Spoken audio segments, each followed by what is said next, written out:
با چھوڑ کر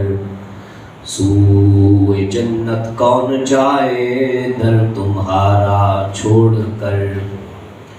بے لقائے یار ان کو چین آ جاتا اگر، بے لقائے یار ان کو چین آ جاتا اگر، بار بار آتے نہ یوں جبریل سدرا چھوڑ کر، مر ہی جاؤں میں اگر اس در سے جاؤں دو قدم، مر ہی جاؤں میں جو اس در سے جاؤں دو قدم، کیا بچے بیمار ہم قرب مسیحا چھوڑ کر، بخشوانا مجھ سے عاصی کا روا ہوگا کسے، بخشوانا مجھ سے عاصی کا روا ہوگا کسے، کس کے دامن میں چھپوں دامن تمہارا چھوڑ کر، ایسے جلوے پر کروں میں لاکھ حوروں کو نثار، ایسے جلوے پر کروں میں لاکھ حوروں کو نثار، کیا غرض کیوں جاؤں جنت کو مدینہ چھوڑ کر، حشر میں ایک ایک کا منہ تکتے پھریں گے عدو، حشر میں ایک ایک کا منہ تکتے پھریں گے عدو، آفتوں میں پھنس گئے ان کا سہارا چھوڑ کر، مر کے جیتے ہیں جو ان کے در پہ جاتے ہیں حسن، عاشق جو ہوتے ہیں نا وہ زندہ ہی مدینے جا کر ہوتے ہیں۔ یہ جو کلام پڑھا جا رہا ہے نا یہ اعلیٰ حضرت کے برادر مکرم ہیں مولانا حسن رضا خان رحمۃ اللہ تعالی علیہ، ان کی نسبت بھی میں آگے بتاتا ہوں، مر کے جیتے ہیں جو ان کے در پہ جاتے ہیں حسن، جی کے مرتے ہیں جو آتے ہیں مدینہ چھوڑ کر، جب عاشق کوئی تڑپ کے آتا ہے نا واپس مدینہ شریف سے ہو کر، پھر اس سے پوچھیں اس کی جان کس طرح نکلتی ہے، کس طرح غم کا ماحول پیدا ہوتا ہے۔ یہ جتنے بھی دوست آتے ہیں نا مدینہ شریف سے، تو میری ایک اپنی عادت ہے فطرت ہے، میں پوچھتا ہوں مدینہ شریف کی کوئی بات سنائیں، وہ کوئی سفر کے متعلق سناتے ہیں، کوئی حاضری کے متعلق، کوئی ادب کے متعلق، کوئی درود و سلام کے متعلق، کوئی اپنے گریہ و زاری کے متعلق۔ تو ایک بات مجھے عادت ہے کہ میں پوچھتا ہوں کہ جب مدینہ چھوڑ رہے تھے اس وقت کا بتائیں کیا ماحول تھا اس وقت۔ یہ حاجی محمد یونس صاحب تشریف لائے ہیں ابھی حالیہ دنوں میں، کوئی 10-12 دن پہلے، میں ان کے ہاں بھی گیا ہوں، میں نے ان سے بھی یہی داستان سنی ہے۔ میں نے کہا جب مدینہ شریف چھوڑ رہے تھے تو پھر کیا معاملات تھے، جب آپ کو پتہ چل گیا فلاں دن واپسی ہے، ٹکٹ ہو گیا ہے اور آپ نے جہاز پہ سوار ہو کے پاک سرزمین کا رخ کرنا ہے اس پاک مدینہ کے نگر سے، آپ کی کیا حالت تھی۔ انہوں نے پھر مجھے خصوصی طور پہ یہ بات بتائی کہ یہ معاملات تھے۔ تو اعلیٰ حضرت کے برادر مکرم نے اس کی طرف پہلے سے اشارہ کر دیا، مر کے جیتے ہیں جو ان کے در پہ جاتے ہیں حسن، جی کے مرتے ہیں جو آتے ہیں مدینہ چھوڑ کر۔ اللہ تبارک و تعالی جل وعلا کی حمد و ثنا اور حضور اکرم نور مجسم شفیع معظم صلی اللہ تعالی علیہ وآلہ وسلم کی روح قدس میں گلدستہ درود و سلام پیش کرنے کے بعد، لائق ذی عزت و مرتبت محترم و مکرم سامعین حضرات، خاندان قریش کے فضائل مبارکہ پر آج کی چند لمحوں کی گفتگو پیش کرنا مقصود ہے، اور اس نیت کے ساتھ بھی اعلیٰ حضرت کے برادر مکرم کا میں نے آپ جناب کی خدمت میں نعتیہ کلام پیش کیا، چند اشعار صرف پیش کیے کہ اکتوبر کے مہینے سے پیدائش اور وفات دونوں اعتبار سے حضرت مولانا حسن رضا خان بریلوی رحمۃ اللہ تعالی علیہ کو خاص نسبت ہے۔ 19 تاریخ کو آپ کی اکتوبر کی 19 تاریخ کو آپ کی ولادت مبارکہ ہے سن 1958 کے اندر، اور 18 اکتوبر یعنی اپنے یوم ولادت سے ایک دن پہلے 18 اکتوبر آپ کا یوم وفات ہے۔ اکتوبر کے ساتھ بھی ان ہستیوں کی بڑی نسبتیں، انہوں نے بڑے بڑے ماشاءاللہ نعتیہ کلام لکھے، اب تو پورے کے پورے مجموعے شائع ہو چکے ہیں۔ جس طرح اعلیٰ حضرت امام احمد رضا خان تاجدار اہل سنت مجدد دین و ملت کشتہ عشق رسالت رحمۃ اللہ تعالیٰ علیہ، آپ کے جس طرح نعتیہ دیوان کلام مجموعے یہ شائع ہو گئے ہیں، آپ کے برادر مکرم کے بھی نعتیہ دیوان اسی طرح شائع ہو گئے، اور اس خاندان کی جو نعتیہ تاثیر ہے نا کلام کی، وہ اپنی ہی جدا گانا ہے۔ بڑے بڑے لوگوں نے کلام لکھے، کسی خاندان میں کوئی ایک نعت لکھنے والا آیا،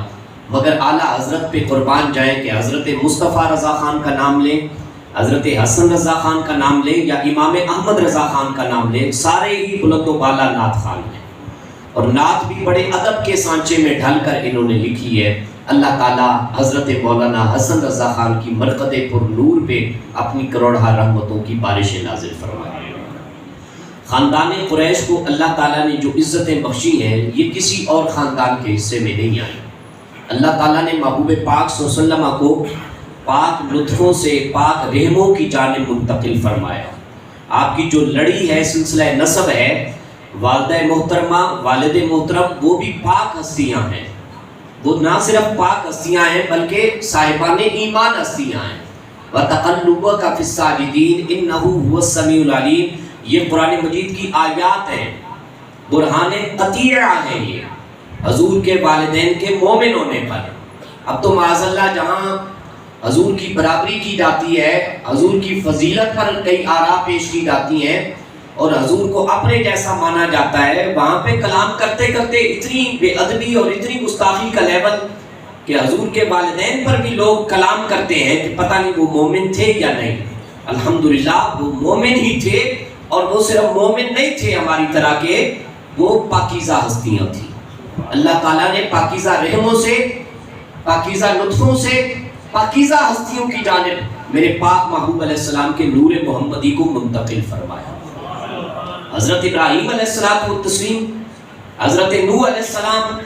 حضرت جناب سیدنا آدم علیہ السلام، کوئی بھی اللہ کا پیغمبر ناپاک سلسلوں میں دنیا میں آیا ہی نہیں۔ ہر ایک ہستی کا ظہور بھی پاک ہے، ولادت بھی پاک ہے، خاندان بھی پاک ہے۔ ان کے والدین معظم مکرم تھے، اور ہمارے نبی پاک صلی اللہ علیہ وسلم کے صرف والد گرامی مکرم نہیں تھے، امی جان مکرم نہیں تھی، آپ کے دادا جان بھی بڑے مکرم تھے،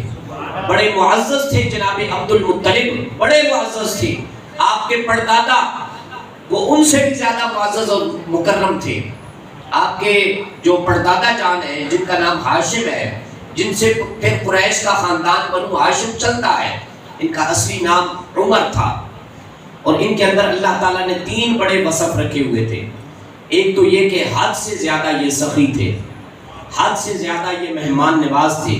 اور حد سے زیادہ یہ عجز و عاجزی کا پیکر تھے، اور یہ اس وقت بھی لٹایا کرتے تھے جب لوگ قحط سالی میں عرب کے لوگ مبتلا ہو گئے تھے۔ یہ اس وقت ملک شام میں تشریف فرما تھے، تو سیرت نگاروں نے یہ بات بڑی پتے کی لکھی ہے کہ ملک شام کی طرف موجود تھے تو سارے عرب میں مکہ شریف میں مدینہ شریف میں قحط پڑ گیا۔ انہوں نے جا کے درخواست کی، تو حضرت ہاشم رضی اللہ تعالیٰ عنہ جن کا اصلی نام عمر ہے، حضور کے پردادا جان، یہ اس وقت جو روٹیاں تھیں روٹیوں کا چورا بنا کر لائے، اور پھر عام گوشت نہیں پکایا۔ اب تو ولیمے میں عام ہم جانور بھی گرا کر ان کا پھر گوشت کھلاتے ہیں، اونٹوں کا گوشت انہوں نے بنوایا، اونٹوں کا گوشت ہے، عرب کے اندر قحط سالی کا سیزن، اس کے باوجود اونٹوں کا گوشت پکایا، اور اس میں روٹی کے ذرے بنا کر، روٹی کے نوالوں کے ذرے بنا کر، پورے بنا کر انہوں نے اس اونٹ والے پکائے ہوئے گوشت کے اندر ان کو رچایا، بسایا، نوالوں کو شامل کیا، تر کیا، اور حضور کی جو پسندیدہ غذا ہے نا سرید، روٹی کے اندر جو ہم سالن کے اندر روٹی کو دبا کے، نوالوں کو دبا کے نرم کر لیتے ہیں، اس کو کہتے ہیں سرید۔ یہ سب سے پہلے حضور کے خاندان سے حضور کے پردادا جی نے سارے عرب کی دعوت کی، سارے عرب کی دعوت کی، اور جب دعوت کی نا تو سارے لوگ جن کو جو پانی کے لیے، روٹی کے ایک نوالے کے لیے چاہے خشک روٹیاں بھی مل جائے ان کے لیے ترس رہے تھے۔ انہوں نے حضور کے پردادا جان کی جب دعوت کھائی، ضیافت کے اہتمام سے فائدہ اٹھایا، تو کہے بغیر رہ نہ سکے، کہنے لگے یہ کتنا کریم بندہ ہے، یہ کتنی سخاوت والی ہستی ہے کہ آج ہمیں گوشت تو کیا دالیں نہیں مل رہی، آج ہمیں سبزیوں کی قلت ہے، آج ہمیں پانی کی ایک ایک بوند کو ترس گئے ہیں، اور یہ بندہ ہے کہ اونٹوں کا گوشت پکا رہا ہے، اور اونٹوں کے گوشت میں سارے عالم عرب کی سرید کا شوربہ بنا کر اور روٹیوں کے نرم نرم نوالے بنا کر یہ دعوت پکا رہا ہے۔ تو اللہ تبارک و تعالیٰ نے ان کو بڑی جرت و بے باکی دی ہوئی تھی، یہ کسی بات سے حتیٰ کہ حق بات کے پیش کرنے سے بھی کترایا نہیں کرتے تھے، ان میں کوئی کسی قسم کی جھجک نہیں تھی۔ پھر اللہ تبارک و تعالیٰ نے ان سے ہی حضرت عبد المطلب کا سلسلہ چلایا، اور حضرت عبد المطلب ہمارے رسول پاک صلی اللہ علیہ وسلم کی پیدائش مبارکہ سے پہلے ہی خاندان کے بڑے معزز تھے، بڑے محترم تھے، اور ان کی بھی اپنی خاصیت تھی۔ ان کی اپنی خاصیت کیا تھی کہ وہ شریف النفس، شریف الطبع شخصیت کے مالک تھے، اور نہایت عبادت گزار تھے۔ اب تو یہ ہے نا کہ ایسیوں کے ماحول میں ہم یہاں پہ آ کے اعتکاف کرتے ہیں مساجد میں، کوئی ادھر بیٹھتا ہے، کوئی مسجد نبوی میں اعتکاف بیٹھے گا، کوئی مسجد حرام میں بیٹھے گا، کوئی لاہور کی داتا صاحب کی مسجد کا چناؤ کرے گا۔ اب تو قدر آسان ہے، جس وقت یہ اعتکاف کی سنت اتنی عمومی نہیں تھی، عام نہیں تھی، اس کا رواج نہیں تھا، غار حرا کے اندر پوری دنیا کے اندر ایک ہی بندہ اعتکاف بیٹھتا تھا، اور وہ کوئی اور نہیں تھے، حضور کے دادا جان۔ حضور کے دادا جان غار حرا کے اندر۔ کسی نے پوچھا یہاں خوراک کا کوئی بندوبست نہیں، غاروں کے اندر بھائی کیوں بیٹھتے ہو، مسجدوں کے اندر بیٹھا کرو۔ کہنے لگے میں اپنا راشن پانی ساتھ ہی لے جاتا ہوں، اپنا کھانا پانی کا سامان، دانا پانی کا سامان ساتھ لے جاتے تھے، اور پھر جب عبادت کر کے باہر نکلتے نا، اعتکاف سے فارغ ہو کے، اکیلا بندہ دنیا کائنات کے اندر غار کے اندر محصور ہو کر اپنے آپ کو ایک متوجہ کر کے اللہ پاک کی عبادت کے اندر مسرور کر کے باذوق باکرامت رکھ کے یہ جب واپس باہر تشریف لاتے نا، تو دنیا کئی مہینوں تک ان کی پیشانی مبارکہ، چہرے مبارکہ کی خوبصورتی کی زیارت کرنے کے لیے آئے۔ اب تو سونے نبی کے نور کے لوگ قائل نہیں، کئی کتابیں لکھنے کے لیے آمادہ نظر آتے ہیں۔ شرم آنی چاہیے ایسے لوگوں کو جو کہتے ہیں پھر بھی ہم سرکار کے ادنا سے امتی ہیں۔ کس منہ سے جاؤ گے حضور کے دربار مصطفی کے اندر معاشر کے دن؟ حضور کے نور پر کلام کرتے ہو، حضور کے ابا جان کے نور کا مقابلہ نہیں ہے، حضور کے دادا جی کے نور کا مقابلہ نہیں ہے، حضور کے پردادا جی بنو ہاشم کے نور کا مقابلہ نہیں ہے۔ کئی مہینے لگ جاتے تھے، کئی مہینے لگ جاتے تھے کہ ان کی زیارت کا سلسلہ وہ لوگوں کا ختم ہی نہیں ہوتا تھا، راشی نہیں ختم ہوتا تھا۔ اور پھر دوسری بڑی بات، آج وسیلے پہ پاس ہوتی ہے نا، وسیلے پہ پاس ہوتی ہے، وسیلہ نہیں۔ ہم کہتے ہیں بھائی سورہ مائدہ پڑھو، عقل کے اندر سورہ مائدہ پڑھو، پارہ نمبر 6 پڑھو، اس کا نصف پڑھو، یا ایھا الذین آمنوا اتقوا اللہ وابتغوا الیہ الوسیلہ۔ بھائی اللہ پاک کہہ رہا ہے ایمان والوں کو پہلی چیز اللہ نے جو حکم دیا وہ اپنی ذات سے ڈرنے کا حکم دیا، اور دوسری بات فوراً اپنے ڈر کے بعد کہی وابتغوا الیہ الوسیلہ، اللہ تک پہنچنے میں وسیلے کا سہارا لو۔ خود رب فرما رہا ہے، اور اب الٹی ہی گنگا بہنا شروع ہو گئی ہے۔ وہ کہتے ہیں کان ادھر سے پکڑے، نہیں ادھر سے نہیں پکڑنا، ادھر سے پکڑنا ہے۔ وہ کہتے ہیں وسیلہ قائل ہے، لیکن اس طریقے سے وسیلہ نہیں جس طریقے سے آل محبت آل سنت یہ دعویٰ وسیلہ مصطفی کا دعویٰ پیش کرتے ہیں، یہ اس طریقے کا وسیلہ نہیں ہے۔ اب آپ کو بتاؤں کہ یہ وسیلہ اب سے ہے ہی نہیں، حضور کی آمد مبارکہ ظاہری ہوئی اس وقت سے بھی نہیں ہے۔ یہ تو حضور پاک صلی اللہ علیہ وسلم دنیا میں ظاہری طور پر تشریف آور جلوہ گر ہوئے بھی نہیں، اس وقت سے ہی لوگ حضرت جناب عبد المطلب حضور کے دادا جان کا وسیلہ اللہ کی بارگاہ میں پیش کیا کرتے ہیں۔ یہ غار حرا میں حضور کی سیرت پڑھو، سیرت رسول عربی پڑھو، علامہ واحد بخش توکلی صاحب نے لکھی ہے، درس نظامی کے عالم کورس جو مروجہ اس وقت رائج ہے، جامعہ اشرفیہ میں پڑھایا جاتا ہے، جامعہ نظامیہ میں پڑھایا جاتا ہے، لاہور کے جامعہ نیمیہ میں پڑھایا جاتا ہے، مصر میں پڑھایا جاتا ہے، جامعہ الازہر میں۔ اس میں آپ پڑھو نا کہ یہ جب غار حرا میں تھے اور قحط سالی کا دور تھا، تو سارا عالم عرب کس ہستی کے پاس جمع ہوتا تھا اور کس مقصد کے لیے جمع ہوتا تھا؟ جا کر ایک ہی ریکویسٹ ہوتی تھی، حضرت ہم تو آپ کی پناہ میں آئے ہیں، اللہ کی جناب سے بارش لینی ہے، بوندا باندی لینی ہے، رحمتوں کا پانی لینا ہے، موسلادھار بارش کا سلسلہ جاری کروانا ہے۔ لوگوں کو ابھی اس وقت پتہ بھی نہیں تھا، کانوں کان خبر ہی نہیں تھی کہ یہاں سے نور محمدی صلی اللہ علیہ وسلم کا ظہور ہوگا۔ اس کے باوجود صرف عبادت گزار سمجھ کے، شریف النفس سمجھ کے، خاندان قریش کا معزز محترم مکرم شخص سمجھ کے ان کے حضور دعا کے لیے جاتے تھے۔ اور حضور کے دادا جان نے بھی کبھی یہ نہیں فرمایا ایک مرتبہ بھی کہ میرے پاس کیا لینے آتے ہو،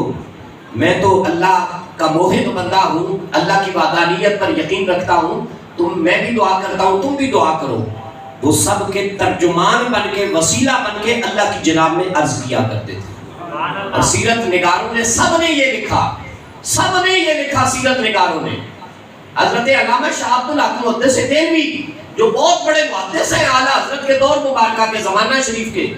اور اعلیٰ حضرت کے استادوں میں اس ہستی کا شمار ہوتا ہے، انہوں نے بھی اپنی سیرت کی کتابوں میں لکھا ہے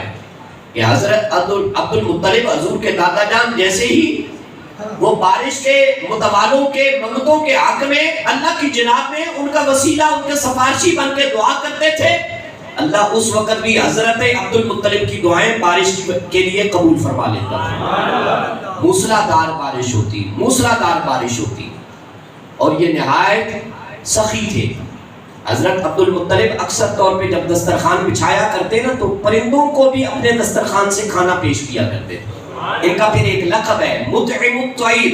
مطعم کا معنی ہے کھانا کھلانے والا، اور الطیر کہتے ہیں پرندے کو، ان کا یہ لقب مشہور ہو گیا مطعم الطیر۔ عبد المطلب کم کہتے تھے، اصل میں ان کا نام جناب عبد المطلب کا شیبہ نام تھا، شیبہ، اور یہ پرندوں کو جب کھلایا کرتے تھے تو اللہ تبارک و تعالیٰ کو آپ کی یہ ادا بڑی پسند آتی تھی۔ آپ کے چہرے مبارکہ کے بہت سے لوگ لیا کرتے تھے، پھر آپ کے سارے بیٹوں میں سے،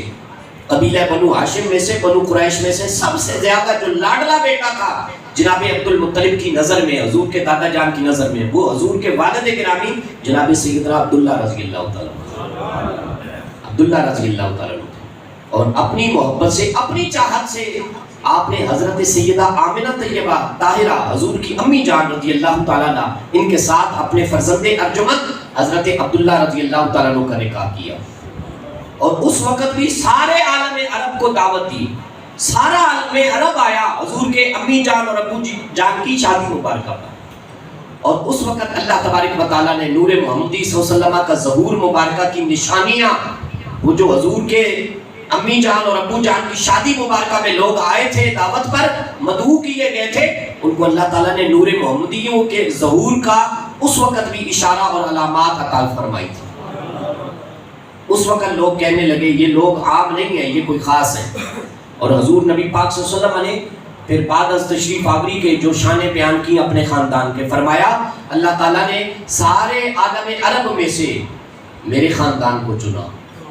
مناف کے خاندان کو چنا، ہاشم کے خاندان کو چنا، مطلب کے خاندان کو چنا، عبداللہ کے خاندان کو چنا، اور یہاں سے بنو ہاشم کو چنا،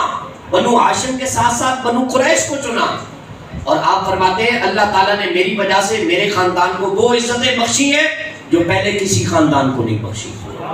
صحابہ نے جب سوال کیا تو حضور پاک صلی اللہ علیہ وسلم نے وہ شانیں بتائیں اپنے خاندان قریش کی، ایک فرمایا یہ اس وجہ سے یہ شان والا خاندان ہے کہ اس میں اللہ کا آخری پیغمبر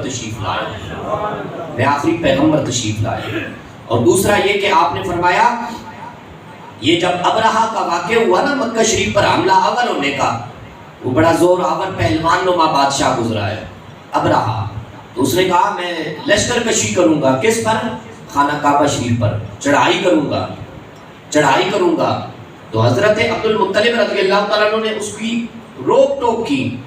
تو اس نے کیا کیا، لوگوں کے جانور ہتھیار لیے، جو حویلیوں میں جو زمینوں پر جانور باندھے ہوئے تھے، اونٹ بھی تھے، گھوڑے بھی تھے، اس میں کئی اور جانور تھے، پالتو جانور بھی تھے، اس نے کھول کر لے گیا، اور 400 اونٹ حضور کے دادا جان کے بھی حویلی سے کھول کر لے گیا، 400 اونٹ، یہ بڑے سردار تھے اپنے علاقے کے قبیلے کے، تو جب 400 اونٹ لے گیا تو لوگوں نے کہا جناب عبد المطلب آپ نے کوئی اس کی زیادہ سرزنش نہیں کی، سختی نہیں کی، آپ نے کوئی مزاحمت نہیں کی، تو آپ نے کیا جملہ ارشاد فرمایا مزاحمت اس کو کرنی چاہیے جس کا کوئی سہارا نہ بچے، میرا رب دیکھ رہا ہے، وہ اپنے محمد صلی اللہ علیہ وسلم کی عزت پر بھی اور اپنے پاکیزہ گھر کی حرمت پر بھی خود پہرا دے گا، میرا رب دیکھ رہا ہے۔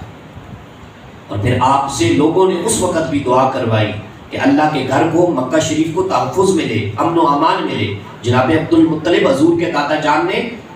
اس کعبہ شریف کے تحفظ کی، تقدس کی، حرمت کی، بحالی کی اور حفاظت کی دعا فرمائی،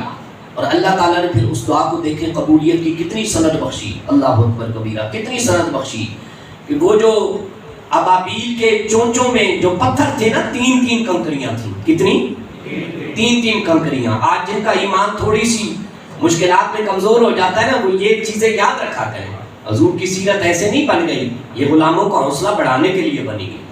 ہمت بندانے کے لیے بنی ہے۔ ہم مسلمان ہیں، ہم مومن ہیں، ہم موحد ہیں، توحید والے ہیں، رسالت والے ہیں، ہمارا پلہ پلڑا کبھی کمزور نہیں ہوا۔ مشکلات سے ہمارا واسطہ پڑتا ہے تو کوئی بات نہیں، مشکلات کو دور کرنے والا رب العالمین بھی ہمارا موجود ہے۔ اتنا ایمان ڈاوا ڈول نہ کیا کرو، سود کی طرف نہ بھاگا کرو، یتیموں کا مال نہ کھایا کرو، امانتوں میں بددیانتی نہ کیا کرو، ظلم کے ہتھے نہ چڑھا کرو۔ ایمان ہی تو ہے جس کے صدقے قبر میں دیدار مصطفیٰ کی دولت عطا کی جائے گی۔ یہ ایمان ہی چلا گیا، ضائع ہو گیا، یتیموں کا مال کھاتے کھاتے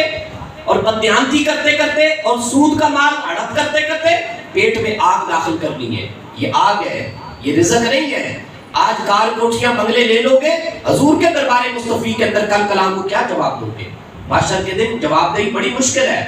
قبر کا مقابلہ مرحلہ بڑا مشکل ہے۔ اس لیے اپنے ایمان کو کمزور نہ کیا کرو۔ پیسے کے لحاظ سے غریب ہوتے مر گئے تو کوئی بات نہیں، کوئی کمزوری نہیں۔ ایمان چھن گیا اور ایمان کے ہاتھوں مفلسی کی موت مرے تو یہ بڑی کمزوری والی موت ہے،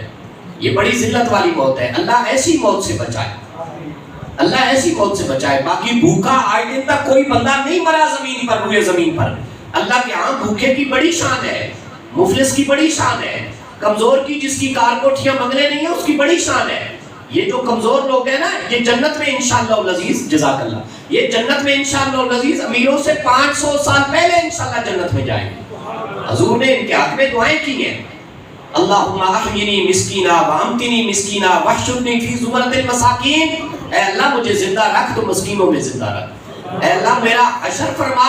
مجھے دنیا سے رخصتی دے تو مسکینوں کے ساتھ مجھے رخصتی دینا، جزاک اللہ۔ اور اے اللہ حشر کے دن میرا حشر ہو، میرا سلسلہ تمام ہو تو مجھے مسکینوں کے لشکر میں شامل کرنا۔ مسکینی بڑی شان ہے، فقیری بڑی شان ہے۔ حضور کے در کی جو فقیری ہے نا، یہ فقیری اصل میں امیری ہے، یہ فقیری اصل میں امیری ہے۔ تو 3 کنکریاں چونچوں میں، علماء سے پوچھا گیا حضور وہ کنکریاں کتنی تھیں، یعنی ان کا وزن کیا تھا، پیمانہ کیا تھا، معیار کیا تھا، وہ تو بتائیں۔ انہوں نے کہا مسور کی دال دیکھی ہے نا، اب تو مہنگائی کے دور میں ہم جیسوں کو بھی مسور کی دال کا بھاؤ ریٹ پتہ لگ گیا ہے، مسور کی دال سے بڑی کنکریاں نہیں تھیں۔ مسور کی دال کا دانہ کتنا ہوتا ہے؟ کتنا ہوتا ہے؟ شمار میں بھی نہیں آ سکتا نا، چھوٹا سا ہوتا ہے۔ 3 کنکریاں، یہ نہیں سمجھ لیں کہ 3 مسور کے دانے وہ ابابیل پرندوں نے چونچوں میں ڈالے ہوئے تھے۔ اور ادھر سے مقابلہ کس کے ساتھ تھا؟ ابرہہ کے ساتھ، جو کعبہ پر لشکر کشی کر کے حملہ آور ہونے والا تھا، اور بڑے بڑے ہاتھی تھے، اور 400 اونٹ حضور کے دادا جان کے چوری کر کے مقابلے کے لیے لے کے آیا، اور بڑے بڑے عرب کے خاندان کے بڑے بڑے بیل ہاتھی لے کر آیا، حملہ کریں گے۔ اللہ کے محبوب صلی اللہ علیہ وسلم کے دادا جان دعا فرمائے اور یہ بندہ اپنے حملے میں، منصوبے میں، ناپاک عزائم میں کامیاب ہو جائے، ایسا نہیں ہو سکتا۔ حضور کی عزت کو اس وقت بھی اللہ پاک نے بحال رکھا ہے، اس وقت بھی حضور کے خاندان کی عزت کو، حضور کے دادا جان کے دعائیہ کلمات کو اللہ نے شرف قبولیت، صدر قبولیت بخشا ہے۔ اور جب خود حضور دعا کریں امتیوں کے حق میں، اللہ اکبر کبیرہ، اس وقت کیا عالم ہوگا۔ تو 3 مسور کے دانے کے برابر وہ چونچوں میں ڈالے، کنکریاں انہوں نے ہاتھیوں کے اوپر پھینکی، ابرا کے اوپر پھینکی، اور سارا لشکر اللہ تبارک و تعالیٰ نے صفحہ ہستی سے مٹا دیا۔ اور جس وقت یہ ابابیل پرندے عرش سے نازل کیے ہوئے یہ کنکریاں برسا رہے تھے تو بڑے فخر کے ساتھ، ٹھاٹ باٹ کے ساتھ، شان و شوکت کے ساتھ جناب عبد المطلب مسکرائے جا رہے، کہنے لگے رب کی عطا دیکھیں، رب کی قدرت دیکھیں، تم بڑے پریشان ہو رہے تھے عرب والو، ہم نے حلال کا کھایا ہے اور حضور کے محمدی خاندان سے کھایا ہے، ہم نے حرام کا نہیں کھایا، ہم نے کسی کا حق نہیں دبایا، اللہ کا گھر ہے، بنانا ہمارا کام تھا، حفاظت کرنا مالک کائنات کا کام ہے۔ اور دوسری جو تیسری بڑی شان بیان فرمائی میرے مالک کائنات نے، وہ فرمایا قریش کی، جزاک اللہ، قریش کی یہ شان ہے کہ اللہ تبارک و تعالیٰ نے پورے قرآن میں، اور بتاؤ نا 114 صورتیں قرآن پاک کی، کسی اور کے خاندان کے نام میں کوئی صورت دکھا دو، حضرت محمد صلی اللہ علیہ وسلم کے نام کی بھی صورت محمد ملے گی، پارہ نمبر 26 میں زیارت کیا کرو، آنکھیں ٹھنڈی کیا کرو، دل کو سکون بخشا کرو. یہی چیزیں تو ہماری تر و تازگی کی رہ گئی ہیں. باقی ہمیں کیا غرض دنیا داری سے؟ سورہ محمد کی زیارت کیا کرو. اور اللہ تبارک و تعالیٰ نے اسی خاندان کے نام کی، قریشی خاندان کے نام کی پارہ نمبر 30 میں سورہ قریش نازل کر دی ہے. لِإِيلَافِ قُرَيْشٍ إِيلَافِهِمْ رِحْلَةَ الشِّتَاءِ وَالصَّيْفِ فَلْيَعْبُدُوا رَبَّ هَٰذَا الْبَيْتِ الَّذِي أَطْعَمَهُم مِّن جُوعٍ وَآمَنَهُم مِّن خَوْفٍ. بولے سبحان اللہ. یہ خاندان کی شان ہے. اور حضور پاک صلی اللہ علیہ وسلم نے فرمایا میری آگے امارت چلے گی، یعنی وزارتیں چلے گی، خلافت چلے گی، سارے کے سارے میرے خلیفہ الحمدللہ قریشی خاندان سے ہوں گے. جناب ابو بکر صدیق، صدیق اکبر ہستی قریشی خاندان سے تھے، عمر فاروق قریشی خاندان سے ہیں، عثمان غنی قریشی خاندان سے ہیں، مولا علی شیر خدا حیدر کرار کی ذات طیبہ قریشی خاندان سے. اور آپ نے فرمایا قیامت والے دن میں وہ جو جنت کی زنجیر پکڑوں گا نا، حدیث طیبات کے اندر فرمایا اس جنتی زنجیر کو تھامے ہوئے سب سے آگے جن افراد کو میں شامل کروں گا وہ قریشی خاندان ہوئے. سب سے پہلے میں جن کی شفاعت کروں گا، کلام کروں گا اللہ کی جناب میں، دستے شفاعت، اذن شفاعت کا حق استعمال کروں گا، وہ اہل بیت طاہر ہوں گی، میری آل مقدسہ ہوگی. اور اس کے بعد میں سب سے زیادہ جس کو عزت بخشوں گا اپنی شفاعت کے لیے تو وہ عالم قریش ہوگا، خاندان قریش ہوگا. اور فرمایا خاندان قریش کی یہ شان ہے، اللہ تبارک و تعالیٰ نے میرے اس خاندان کو سارے عرب کی سرداری عطا فرمائی. ایک روایت میں آتا ہے سارے عرب کی عزت کوئی نہ کوئی چیز ہے اور میرے خاندان کے ماں سوا عرب کی کوئی عزت نہیں. میرے خاندان کے ساتھ عالم عرب کی عزت وابستہ ہے اور سارے عالم عرب کی سرداری اللہ تعالیٰ نے میرے خاندان قریش کو عطا فرمائی. اور جب حضور پاک صلی اللہ علیہ وسلم غزوات میں جنگ لڑنے جاتے نا تو سب سے آخر میں سیدہ کائنات فاطمہ الزہرا شہزادی کونین رضی اللہ تعالیٰ عنہ ان کے ہاں حاضری دے کر جاتے اور خاندان قریش کے ہاں حاضری دے کر جاتے. اور حضور پاک صلی اللہ علیہ وسلم بذات خود جب جنگوں میں اللہ کی نصرت کے مدد کے طلبگار بنتے اس وقت جن جن ہستیوں کا نام لیتے ان میں اہل بیت طاہر کے ساتھ اپنے خاندان قریش کی عظمت اور فضیلت کا بیان فرماتے. اللہ تعالیٰ سے ان کے وسیلے سے دعا کیا کرتے اور لوگ آگے پھر حضور کے ماننے والے امتی وہ خاندان قریش اور حضور کے وسیلے سے اور اہل بیت طاہر کی طہارت کی برکت سے اللہ تعالیٰ کے ہاں سے مدد و نصرت کے طلبگار بنا کر آج یہ خاندان اور حضور کے والدین اور والد گرامی اور والدہ مکرمہ یہ تو اللہ تعالیٰ کی حکمت تھی. اگر حضور کو آخری نبی نہ بنانا ہوتا نا تو دو چیزیں کبھی ختم نہ ہوتی. کتنی چیزیں؟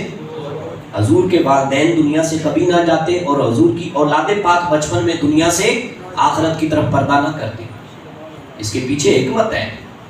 منہ کھولنے والے تو منہ کھول جاتے ہیں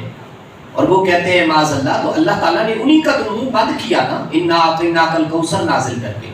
فصلی لربک وانحر ان شانئک هو الابتر. کچھ کہنے لگے وہی کا سلسلہ مفقود ہو گیا، معدوم ہو گیا اور محمد کا رب محمد سے ناراض ہو گیا. تو سرکار صلی اللہ علیہ وسلم کے بارے میں تو اللہ کی یہ حکمت تھی، خدا کی حکمتوں کے باب ہے، وہ قادر مطلق ذات ہے، وہ حضور کا پابند نہیں، وہ اپنے نبیوں کا پابند نہیں، وہ جو چاہے کرے. ان اللہ علی کل شیء قدیر کا یہی تو مقصد ہے، یہی تو معنی اور مفہوم مطالب ہے. تو اللہ تعالیٰ نے وحی کا سلسلہ روکے رکھا تو کافر کہنے لگے محمد کا رب معاذ اللہ محمد سے روٹھ گیا ہے، اور کوئی کہنے لگا یہ بے نام و نشان ہو گیا ہے. تو اللہ تعالیٰ نے کہا ان شانئک هو الابتر، حضور کا دشمن ہی بے شک بے نام و نشان ہے، حضور کے دشمن ہی ابتر ہے. یہ جو بھونکنے والے حضور پر بھونکتے ہیں، گستاخیاں کرنے والے بے ادبی کا یہ الارم لگاتے ہیں، یہ ان کی اپنے خاندان کی بے نام و نشانی ہے. اور اللہ تبارک و تعالیٰ نے پھر سونے سونے لال دیے حضرت محسن کی شکل میں، حضرت امام حسین کی شکل میں، حضرت امام حسن پاک کی شکل میں. اور پھر وہ لوگ جو پایہ استقامت کے پہاڑ اور پیکر بنے سارے غزوات میں. اب تو لوگ صرف جنگ کربلا کو رونے دھونے کا بہانہ سنا کے لوگوں کو رلا کے تو پھر 10 دن کے بعد پھر ختم کام. ان سے پوچھا جائے کہ حضرت عثمان غنی رضی اللہ تعالیٰ عنہ جب محصور تھے، آپ کے پاس شہادت کا وقت قریب آ رہا تھا آپ کا، اس وقت ان کی محافظ ہونے کی ڈیوٹی اور ان کی سیکورٹی گارڈ کی ڈیوٹی کون سی ہستیاں دے رہی تھی؟ حضرت امام حسن پاک اور امام حسین پاک. اس وقت بھی یہ بہت کم لوگوں کو پتا ہے، یہ باتیں رکھا کرو. حضور کے اہل بیت طاہر کے دشمنوں کے سامنے، حضور کے اصحاب کے دشمنوں کے سامنے، حضور کے ساتھزادوں کے دشمنوں کے سامنے، حضور کے والدین کے دشمنوں کے سامنے، حضور کے خاندان کے دشمنوں کے سامنے ہمارے پاس کوئی کم باتیں ہیں قرآن و سنت کی؟ ہم یتیم نہیں ہوئے علمی طور پر، الحمدللہ سارا سرمایہ اللہ تعالیٰ نے آل حق کو، آل محبت کو میراث کیا ہوا ہے، ہمارے پاس سارے کا سارا خزانہ موجود ہے، حدیثیں ختم نہیں ہوتی۔ تو سرکار صلی اللہ علیہ وسلم نے ان کی خود ڈیوٹی لگائی، حضرت عثمان غنی رضی اللہ تعالیٰ عنہ کی پہرے داری میں مولا علی مشکل کشا نے خود ڈیوٹی لگائی اپنے صاحبزادوں کی، عثمان غنی کے گھر کے باہر محاصرے میں تم نے ان کا سیکورٹی گارڈ رہنا ہے، اور جب باغیوں نے محاصرہ کر کے جناب عثمان غنی رضی اللہ تعالیٰ عنہ کو شہید کر دیا تو سخت سرزنش کی، مولا علی کو وہ غصے کا اظہار فرمانے لگے، میرا عثمان کیسے شہید ہو گیا، میرے عثمان کو کن باغیوں نے، کن محاصرہ کرنے والوں نے کیسے شہید کر دیا؟ امام حسین سے باقاعدہ پوچھا گیا، امام حسن مجتبی کریم رضی اللہ تعالیٰ عنہ سے باقاعدہ پوچھا گیا۔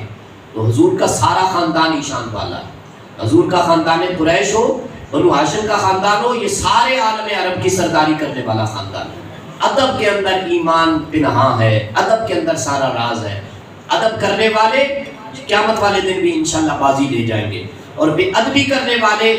وہ نہ صرف دنیا میں اپنا منہ کالا کروائیں گے بلکہ قبر میں بھی اٹھنے کے قابل نہیں دیں گے۔ حساب کتاب تو بڑی دور کی بات ہے، بڑی دور کی بات ہے۔ اللہ تعالیٰ ہمیں اپنی پناہ میں رکھے، اللہ تعالیٰ ہمیں ایمان کا تحفظ سالمیت عطا فرمائے، عقائد برحق کا، نظریات برحق کا اللہ تعالیٰ پیروکار بنائے۔ جتنی پاکیزہ مہذب ہستیاں گزری ہیں اللہ تعالیٰ ہمیں ان کا سنگ اس دنیا میں بھی عطا فرمائے، قبر میں بھی عطا فرمائے، حشر کے دن بھی اللہ تعالیٰ ان کے سوئے سنگ ہمیں اٹھنے کی توفیق بخشے۔ وآخر دعوانا الحمدللہ۔